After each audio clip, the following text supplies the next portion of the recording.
Delhi city में शालिनी अपने दोस्त ज्योति और मोहित के साथ एक बड़े होटल मैनेजमेंट कॉलेज में पढ़ती थी। शालिनी अपने मम्मी पापा की इकलौती बेटी थी। होटल मैनेजमेंट का कोर्स खत्म होने के बाद एक दिन बाहर गार्डन में तीनों बैठे सोच रहे थे कि अब आगे क्या करना चाहिए।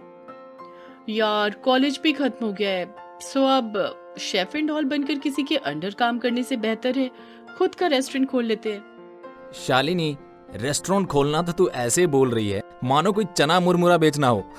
अरे ये एक बहुत बड़ी जिम्मेदारी है, समझी?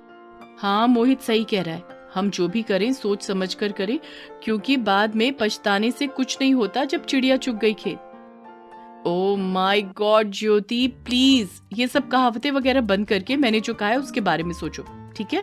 चलो बाय। शालिनी घर आ जाती है और घर आकर अपने पापा के गले लगकर गाना गाती है।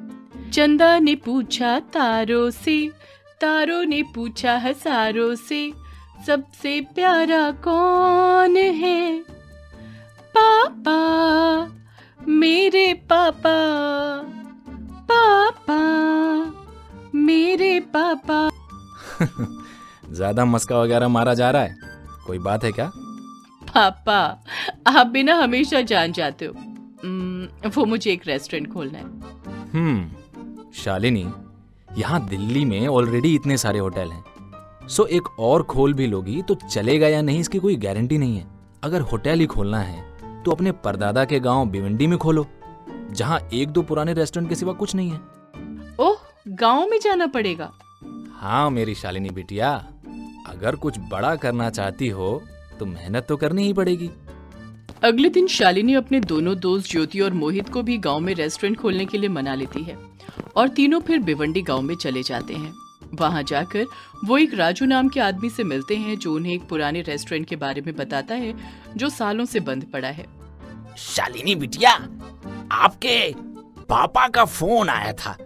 अगर आपको रेस्टोरेंट ही खोलना है तो ये पुराना रेस्टोरेंट है यहाँ, जिसे आप अच्छे से फिर शुरू कर सकते हो। Thank you Raj uncle.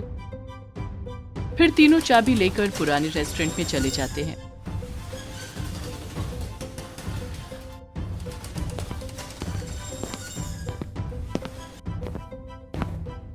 और जब वो अंदर जाते हैं वहां उन्हें अजीब आवाज आने लगती है और फिर अचानक शालिनी जोर से चिल्लाती है, चुड़ैल, चुड़ैल यहाँ है, चलो बाहर। तभी वहां चुड़ैल आ जाती है। कहाँ जाने की बात कर रही हो तुम?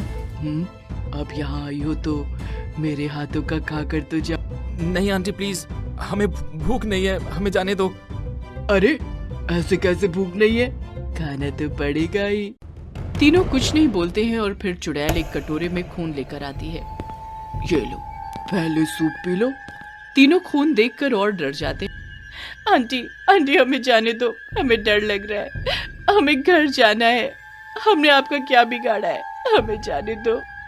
अरे तो मैंने भी किसी का क्या बिगाड़ा था जो मुझे यहाँ बंद कर दिया था?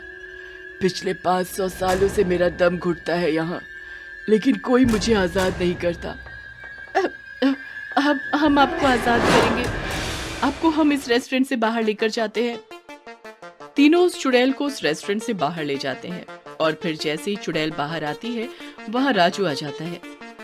अरे ये चुड़ैल बाहर कैसे आ गई? इसका मतलब अंकल आपने जानबूझकर हमें इस रेस्टोरेंट की चाबी दी। मुझे माफ कर दो बच्चों, ये रेस्टोरेंट को मैंने खरीदा था किसी से, लेकिन जब मुझे पता चला कि यहाँ एक चुड़ैल का बसेरा है, मैं सबको ये चाबी देता था, लेकिन ये चुड़ैल हमेशा सबको मार देती थी। सिर्फ तुम लोग ही इस चुड़ैल को बाहर ला सके हो। अब मेरा हमेशा के लिए जाने का समय आ गया है। तो दोस्तों क्या बोलते हो, अब रेस्टोरेंट खोलना है या नहीं? नहीं नहीं, इस गांव में तो बिल्कुल नहीं। हाँ, बिल्कुल नहीं। सब हंसने लगते हैं और उस गांव से हमेशा के लिए चले जाते हैं।